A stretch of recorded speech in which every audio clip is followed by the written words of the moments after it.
Well, it's kind of obvious that we're both fans of science fiction. You don't say. Yeah, and I'm lagging. Yeah, me too. And I'll pick that back up once. Okay. Holy crap. I went a long ways. But, my question Mm-hmm. was, would it be possible for you to put your favorite science fiction universes in a top tens list, like from your, or in no real particular order, but Um, yeah, I probably could.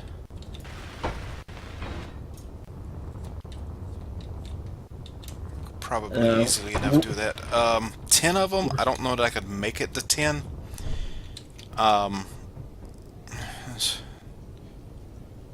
because generally speaking, once you get past the mainstream, it starts to get kind of at the bottom of the barrel already. If we break off into, more than just live action and move into anime and whatnot, it would expand a bit, but not by much. Um, well, let's start with. I figure you can bring something up and we can talk about it. I can bring something. When we run out, we can okay, add in whatever. you skipped that something. Okay. Yeah. What I what I said was, I figure you can talk about a science fiction universe, Hmm. then uh, then I can pick one and we can talk about it, and we can basically bounce back and forth. Okay. Um. Well, in the realm of top tens in general, and I'm getting that stupid glitch again. Go away. Obviously, there's what everybody already knows, and I do enjoy them very much. So you got, your Star Treks and your Star Wars and everything else. But as you and I have both mentioned and spoke about before, I prefer out of all of those Babylon 5. It just it's a better story with an end, a means to an end. It's to me, it's probably one of the best that were ever on TV that I could consider mainstream because it was on regular TV. Well, I say regular TV, but it just feels like the characters were more real, more flawed. Um, I enjoyed the alien races because some of them were just plain weird. Takmara. Yes, sir. And they tackled a lot of modern issues well. I think they didn't hide them completely, but it just felt like they weren't afraid to say, "Yeah, we're tackling that." You know what I mean? Yeah, yeah. Like the one episode where I forget the race names and everything like that and whatnot.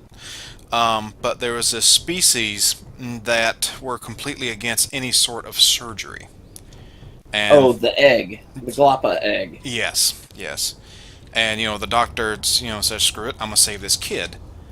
And it really, brings up what extreme religions can do, but also brings up who does to say it's our place to even say that. And it was a great episode that really does scream out to things like that. They just tackled it. It was there. Right. No, I understand that one because I've uh, family. Uh, you there's a uh, sect of Christianity that is called Christian Scientists. Hmm. That one of their things is that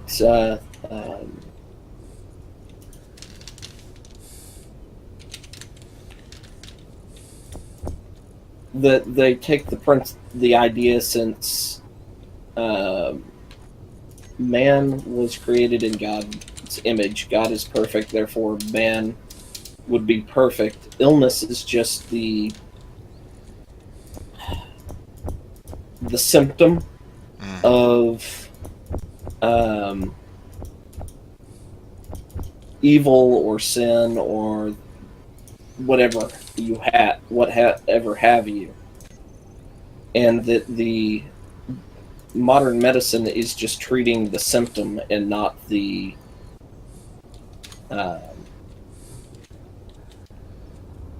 cause. They're treating the symptom, not the illness. If that makes sense. Somewhat. I like if I'm explaining it in a way you understand what I'm trying to say.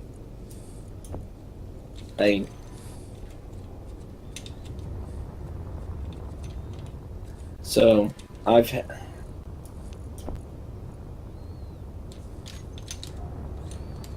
now I haven't had to deal with that directly. My mom had to deal with it more. In that her grandmother was very devout in it. And my mother grew up with that. Yes. And so inhalers were... they were just treating the symptom, not the cause, as far as the grandmother was concerned. Right.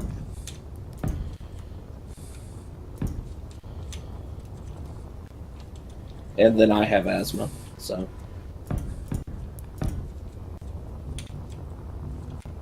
So they weren't like, all out demon possessed, whatever.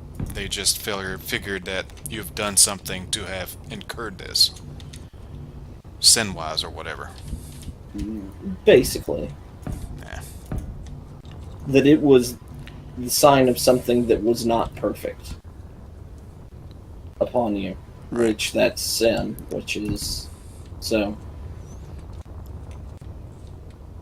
Well, for the record, I wallow in sin like a fat, happy sow in mud. Fat, happy sow. There we go. That's what I was trying to get out. But yes, Babylon 5 is way up there in one of my favorite science fiction universes for a number of reasons. Now, I enjoy all the races. They're all wonderful. I even like the shadows, because they're not really villainous. If anything, I think the only races that were truly villainous to me were probably the Drakh. Was that their names? Some of their servants? Because even after the shadows were gone, they were still trying to cause wars and crap. Yep. I really think... I know you like Masters of Orion. I think you would really like Stellaris. Because they had a DLC come out recently that adds an event. Well, in there, the normal game, you would come across these things called ancient empires. Yep. Which are very much like the first ones in Babylon 5. And they were stagnant. They didn't really grow. Right. And then the patch that came out with the DLC, the patch added that the empires could wake up. And then the DLC added an event called the War in Heaven, which you have 3 options. You can join one of the 2 sides, or you... I need interior plates.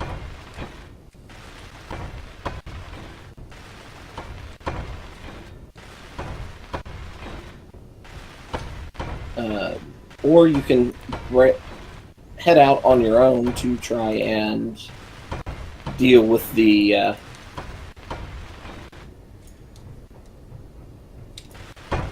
the enemy. Right. Sorry, I kind of spaced there. It's all good. I do that. So you basically either you join with the Shadows, you join with the Vorlons, or you Sheridan and his.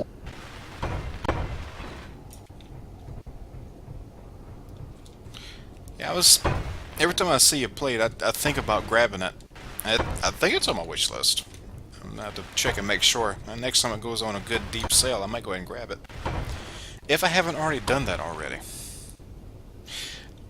Around this time of year, I'm like everybody else. I start grabbing games without even realize what I've grabbed. So, staying on the subject of science fiction universes, we're kind of equal when it comes to the live action stuff. How about the world of anime science fiction? Give me an example of some of your favorites in the anime science fiction universes.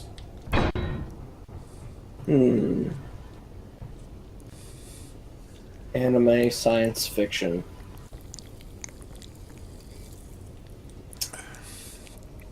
Let's see. I don't know if it counts. I need girders.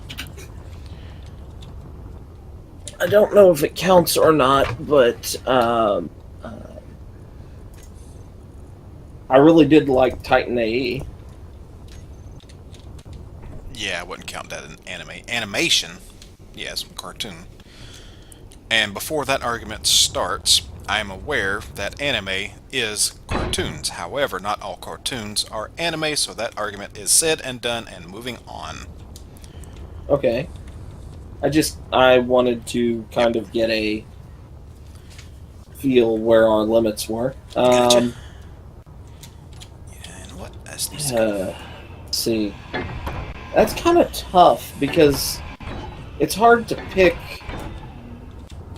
Because I really like. There's some of them I really like, but I don't like them because of their science fiction elements. Mm-hmm. Like, I love Neon Genesis. But that's one that I like because of the psychological elements. Not really the giant mech. I do like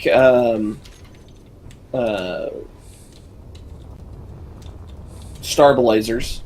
That's what it was called over here. But it was like Space Battleship Yamato or... Yes. Never actually seen that.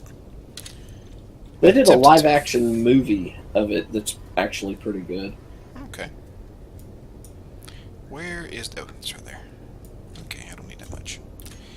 Fixing an energy problem. I'm tired of getting into cockpits. Ah.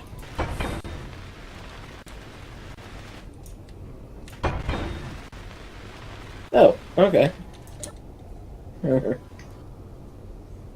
Let's see, what else did I... And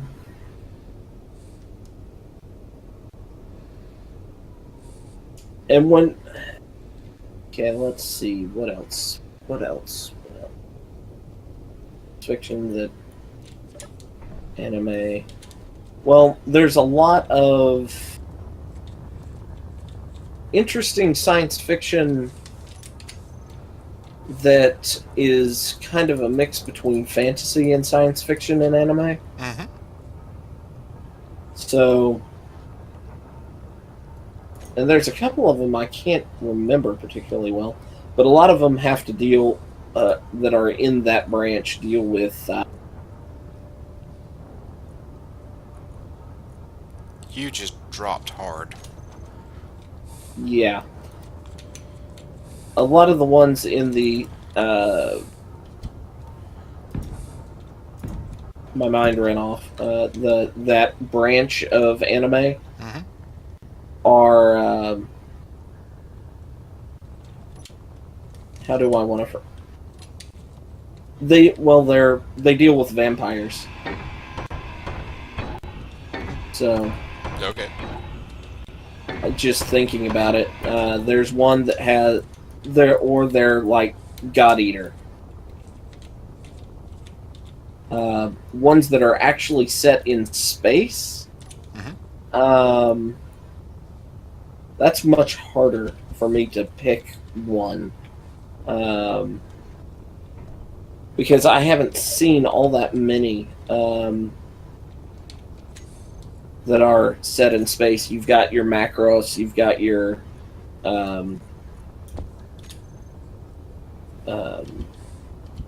shit. You've got your Eureka 7. Eureka 7. You've got your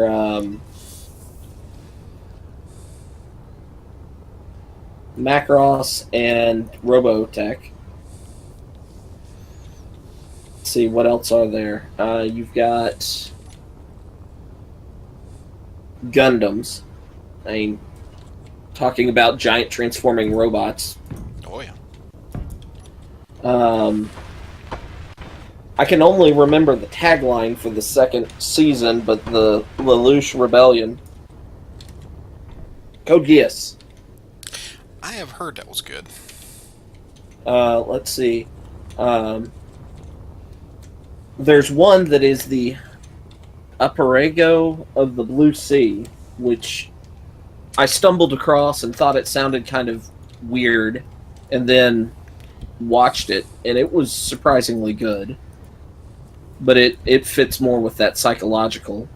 But its premise is something weird goes on, and the oceans have been taken control of by the Fog Fleet, which is like this super advanced AI-driven fleet that are based off of World War II ship classes. Interesting. And they have AIs on them. It's kind of this weird Conti Collection vibe to it. I don't know if you know what Conti Collection is. No clue. Conti Collection. It's a online card game in Japan. Well, card game in quotes. You kind of has an RPG aspect. It's a tough one to just sit down and say this is what it is. You take on a role of an admiral, and you have a fleet of ships that you can earn, level up, and send out on sorties to gain resources to buy more ships and level them up. But the thing is, the ships are they call them ship girls, so they're anthropomorphized ships that are people born with the spirits of the World War II. Yeah, I think they made a quote-unquote video game of it not too long ago. As a matter of fact, I think it might be a browser-based game of sort. It is a browser-based, and that's where the thing started. Yep. And they've created an anime out of that. But the Archipelago of the Blue Steel, or whatever it's called, is much more of an interesting story than the Conti Collection stuff. Conti-Col. When you were first describing it, at first I thought you were about to start talking about Blue Sub 6. Yeah, I like that. I like Blue Sub 6, like the one episode of it I saw. Okay. Obviously, I didn't see much of it.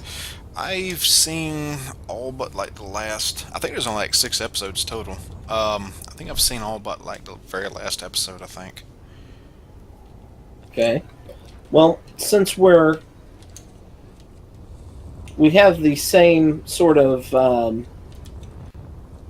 taste in sci-fi TV shows, let's talk about ships from those shows. Hey, do you have a favorite? Like, if you could have any ship out of any universe to fly around space in,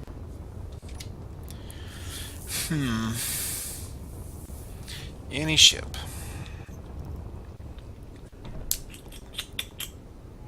That's a lot of ships to choose from, man. I know. Um,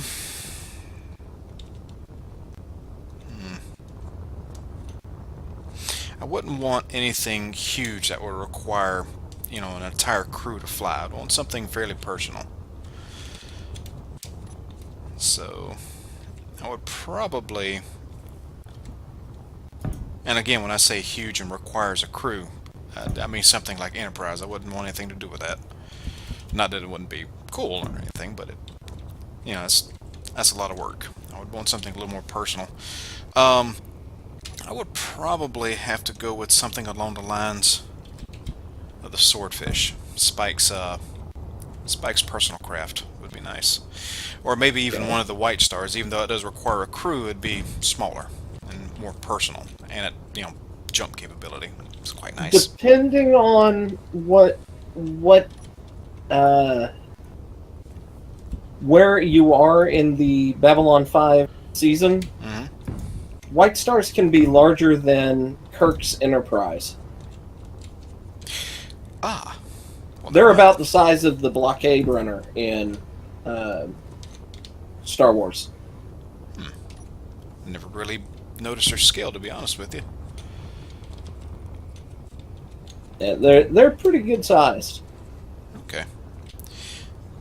Hey, well, I'm gonna add it to it anyway because jump capability and we do see Sheridan commanding one by himself. Or was that a Blue Star? I don't remember. Whatever. Yeah. Oops. But let's see, the White Star is a good pick. I'm kind of torn actually between two other ships though, or the having a ship like Talon from Farscape. Yes. Would be really cool since Talon's alive and can also kick ass. And he didn't need a proper pilot like Moria did he? Nope. Yeah. Now that's a series I haven't seen in a while. I have it on DVD. I love it. Yeah, it's great series. I hadn't even been considering it when we were talking about ships and sci-fi universes because of how long it's been. One of the more interesting things for me with that is the guy who played Krace also voiced Pilot. Did he? Yep. Wow. Let's see. Yeah. Okay. So I have Talon is an option.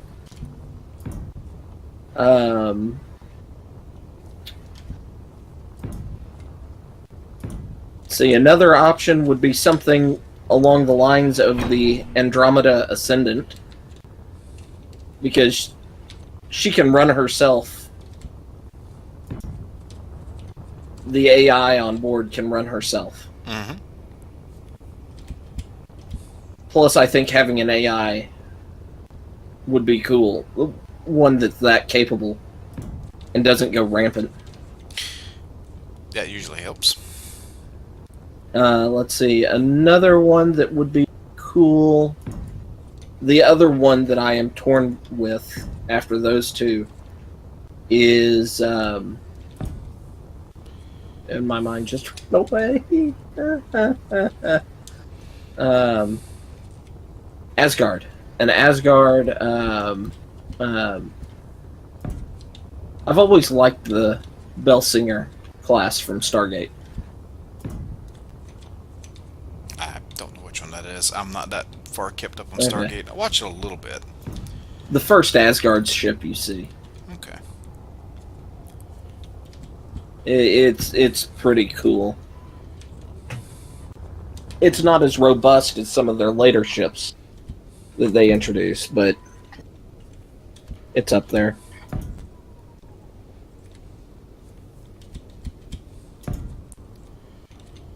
And thinking about one, I didn't think about something very personal, small, very small crew if required.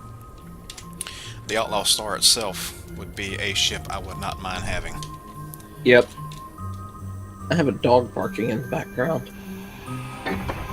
I'm gonna jump inside the blue skeleton and see what's going on.